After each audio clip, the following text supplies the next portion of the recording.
Voltando então para o nosso continuidade aqui no nosso curso sobre o testamento público, nós estávamos falando dos legados, falamos da diferença entre a herança, que é ampla, e os legados, que é a singularidade, singularizam bem para determinado herdeiro nomeado em testamento. E aí nós falamos do legado de coisa singular, do legado de crédito ou de quitação de dívida.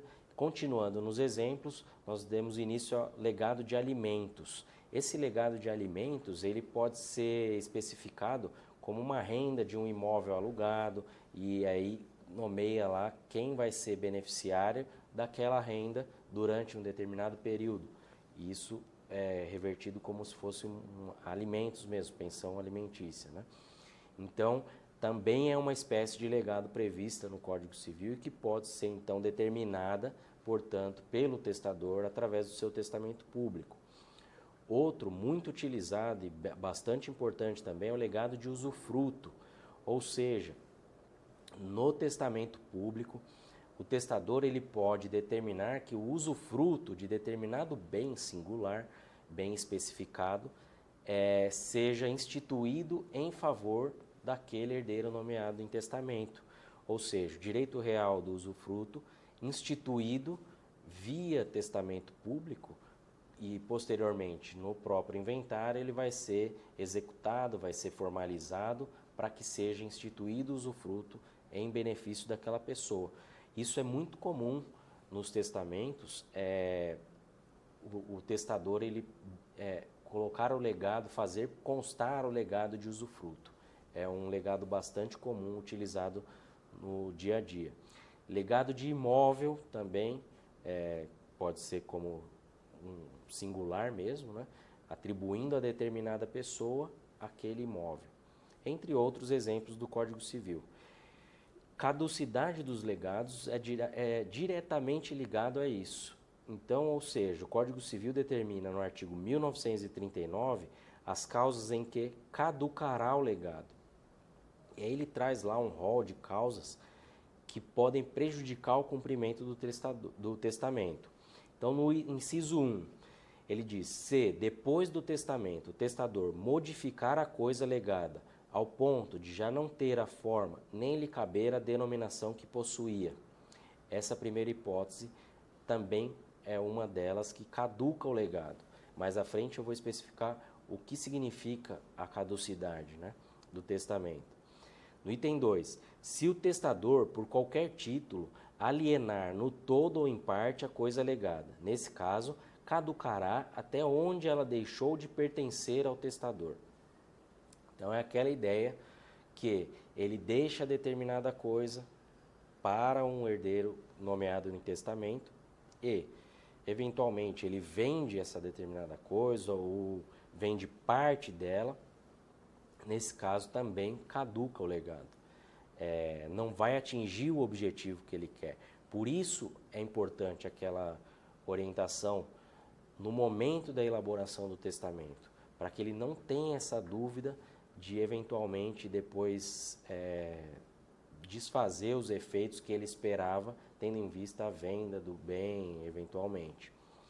Outro ponto, no inciso 3 do artigo 1939. Se a coisa perecer ou for evicta, vivo ou morto o testador, sem culpa do herdeiro ou legatário incumbido do seu cumprimento. É a mesma coisa. Se perdeu a coisa que foi deixada como legado, ou se tornou evicta no exercício da evicção, prevista também no Código Civil, ele perde a coisa. Então, sem culpa do herdeiro ou legatário, incumbido do seu cumprimento, também caduca o legado. Item 4. Se o legatário for excluído da sucessão nos termos do artigo 1815 do Código Civil. Então, a exclusão do legatário da sucessão também recai efeitos aqui no testamento, com a caducidade dele. Item 5. Se o legatário falecer antes do testador. Esse é um caso também que nós já vimos na prática algumas vezes, o testador ele faz o testamento, institui lá o legado para determinada pessoa, o seu herdeiro nomeado em testamento, e aí essa pessoa falece antes do testador. Então, lembrando ainda no início, uma característica de produção dos efeitos após o falecimento do testador, aqui é um reflexo importante. Como o testamento ainda não produziu efeito, o legatário faleceu antes do testador, perde efeito também, caduca esse legado, ou seja, o testamento, se tiver somente essa disposição, não irá produzir os efeitos esperados por ele. Então, é muito importante sempre a orientação do testador com relação a esses pontos do legado e lembrando sempre a diferença da herança e do legado, para que não paire dúvidas na cabeça dele, não paire dúvidas no momento da elaboração do instrumento e ele saiba exatamente os efeitos que podem acontecer, dando essas hipóteses, mostrando essas hipóteses do Código Civil para ele, para que alcance a finalidade, que o testamento público as disposições de vontade dele sejam efetivamente cumpridas quando da abertura da sucessão lá no inventário, seja no inventário extrajudicial, seja no inventário judicial.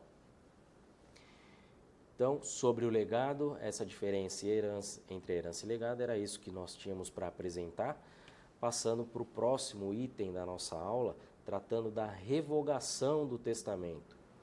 A revogação é um ato unilateral de vontade de extinção, tratando-se, como aponta a doutrina, de um direito potestativo do testador. Então, ou seja, ele, independentemente de qualquer outra pessoa, pode revogar a qualquer momento o seu testamento. Isso deve ser bem claro no momento da elaboração do testamento, para que ele tenha esse conhecimento e não confunda, como ocorre muitas vezes no dia a dia, as dúvidas geralmente também surgem nesse ponto do testador falar, eu vou fazer o testamento e depois eu posso vender esse imóvel ainda, se precisar. Então, é bem importante esclarecer ele que sim, ele pode vender o imóvel, eventualmente caducará, ou, além disso, ele pode revogar o ato, revogar o testamento, a qualquer tempo, enquanto ele estiver na sua plena capacidade civil. E há uma ressalva aí, uma exceção, quanto a essa revogação, que é as disposições quanto ao reconhecimento de filhos.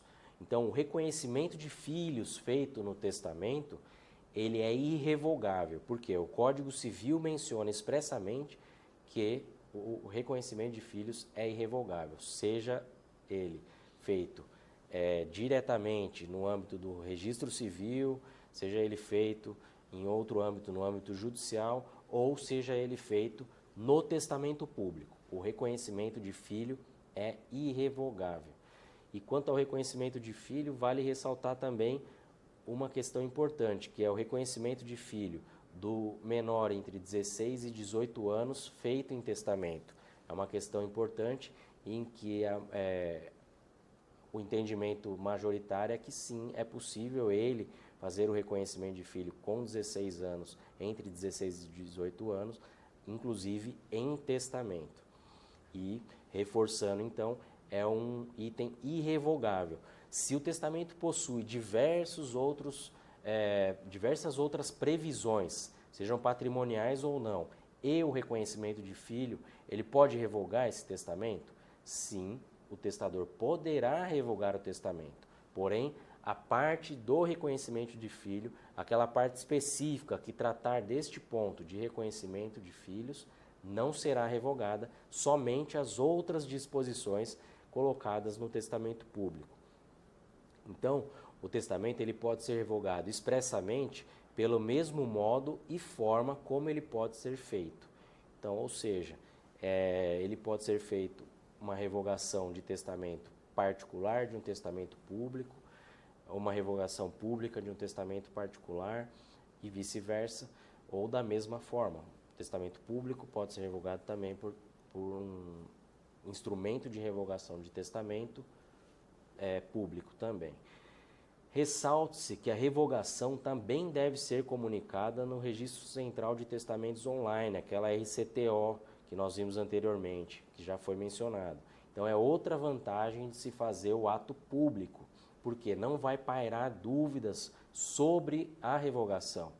É muito importante observar isso, porque, voltando e insistindo na questão da eficácia após a morte do testador, ele já vai estar falecido, ou seja, se não foi feito público com o registro na ECTO, tem chances de se perder tanto o testamento como a revogação. Ou seja, muitas vezes ele pode ter revogado, se ele fez de forma particular, e não ter conhecimento sobre essa revogação e ser cumprido aquele testamento que não era mais a vontade dele. Então, outra vantagem do testamento público, do ato público, é esse registro nessa central RCTO. E na revogação, como dito, ela também é comunicada naqueles prazos que nós vimos anteriormente, previsto nas normas da Corregedoria Geral da Justiça do Estado de São Paulo, também é comunicada a revogação. Então, ou seja, não paira dúvidas na abertura do inventário, seja judicial ou extrajudicial, vai vir a certidão negativa ou a certidão onde consta testamento e também a informação de eventual revogação. Por isso, é muito importante essa orientação sempre, desde a elaboração, já orientar sobre essas possibilidades de revogação, sobre todas essas regras da revogação. E aí, a invalidade se confunde com a revogação? Não se confunde. A invalidade está em outro campo. A invalidade não se confunde com a revogação, pois ela ocorre quando não foram observados os requisitos essenciais, ou se o testamento contraria normas legais e cujo reconhecimento depende de manifestação judicial. Ou seja, a revogação é um direito potestativo do testador, ele não precisa da manifestação de mais ninguém no beneficiário do testamento, do herdeiro anteriormente nomeado em testamento, ele vai até a serventia, faz o ato da revogação. Existe aqui na tabela de custas um item próprio sobre a revogação, então é um ato praticado por ele no exercício de um direito potestativo perante a serventia, perante o notário ou seu substituto legal. A invalidade não. A invalidade ou fica comprovado um vício de vontade, ou seja, ele não estava na sua capacidade plena, ou ele foi coagido, e aí depende de provas também, e a invalidade depende de manifestação judicial. Então esse é um ponto importante para diferenciar, e é importante também para reforçar a observância daqueles requisitos que nós vimos anteriormente, né? Capacidade, requisitos formais de leitura, impedimentos, todas aquelas observações que nós vimos devem ser sempre cumpridas à risca pelo notário ou seu substituto legal, para que não finalize com uma invalidade, para que não recaia nessa invalidade e prejudique a vontade do testador. E aí prejudique as disposições que ele determinou, levando assim a ineficácia do ato notarial. A invalidade, melhor dizendo, daquele ato notarial lavrado anteriormente e prejudicando assim os beneficiários que o testador gostaria de ver, né, recebendo determinados bens, no caso dos legados, ou parte do seu patrimônio, no caso da herança, trazida lá no nosso testamento público. Então, uma observação muito importante é essa, da revogação, e a diferença para a invalidade e o cumprimento dos requisitos essenciais. Então, o próximo passo aqui, conforme eu havia falado anteriormente, nós vamos falar um pouco sobre o testamento cerrado.